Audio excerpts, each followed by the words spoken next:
Today we're going to be taking a look at the best hitches available for the 2015 Honda Odyssey. Now we've got 3 hitches available in the Class 3 category, which are typically the ones we're going to recommend the most just because of the versatility of them. We'll start here with part number 76025. Going to be a Draw-Tite Class 3. We're going to follow that up with part number 75270, also from Draw-Tite, just a little bit different style. This one's a Class 3. Here we've got our Curt. This is also a Class 3, part number C13068.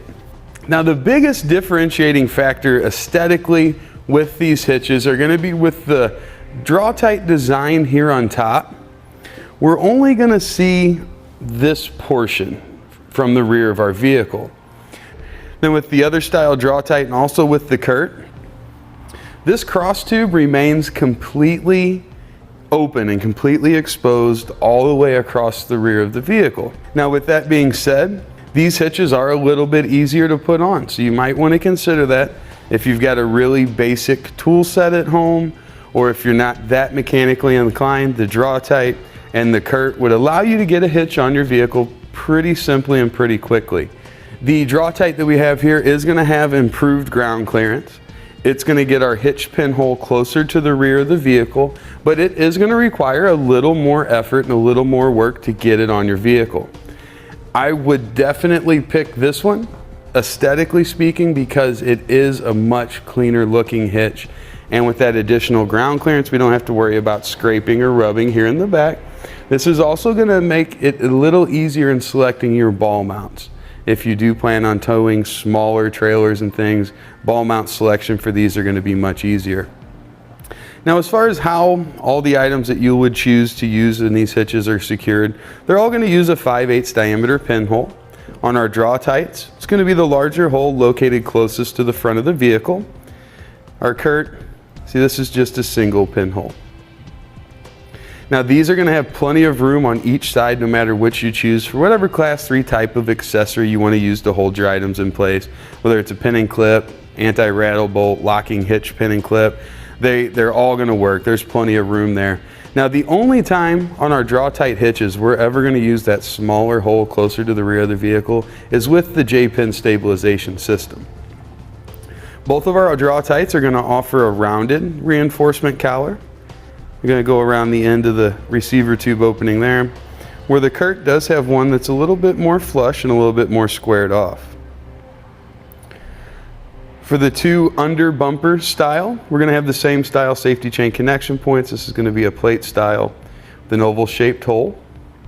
The Draw-Tite being just slightly larger. You'll see here on the behind bumper style, or the hidden style hitch, we're going to have the round steel stock style safety chain connection points, but they're all nice and open. There's no real advantage to one over the other. Now we'll take a quick look at how these are going to attach to your vehicle. You can see our Curt's going to have 3 locations on each side it's going to use to attach. 2 of these are existing weld nuts.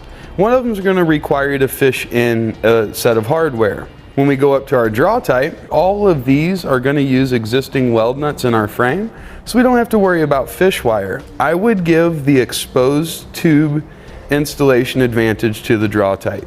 Now on the Draw-Tite that is completely hidden up behind the bumper, we've got 2 holes here. These are going to attach in right behind the rear bumper structure, and the third here that's also going into an existing weld nut under our vehicle.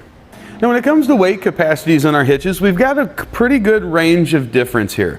Let's start with the Draw-Tite that's hidden behind the bumper. This is going to offer us a 525 pound tongue weight rating.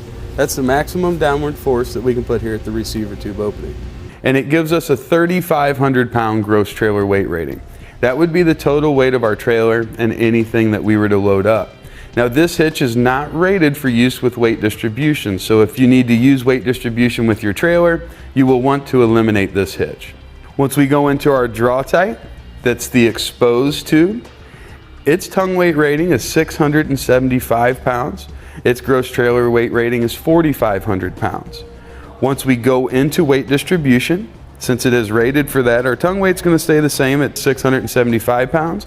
However, the gross trailer weight rating, it's going to go up to 5,000.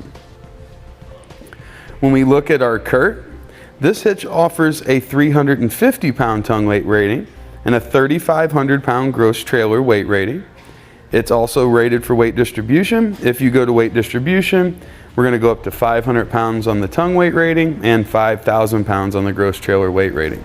Of course, you will want to consult your owner's manual, figure out what your vehicle's tow rating is, and go off of whichever those numbers are the lowest. Now here's a good look at that Draw-Tite behind the bumper hitch. See how that cross tube's going to be completely hidden. Typically, if you've seen an Odyssey that has a hitch, there's a round tube.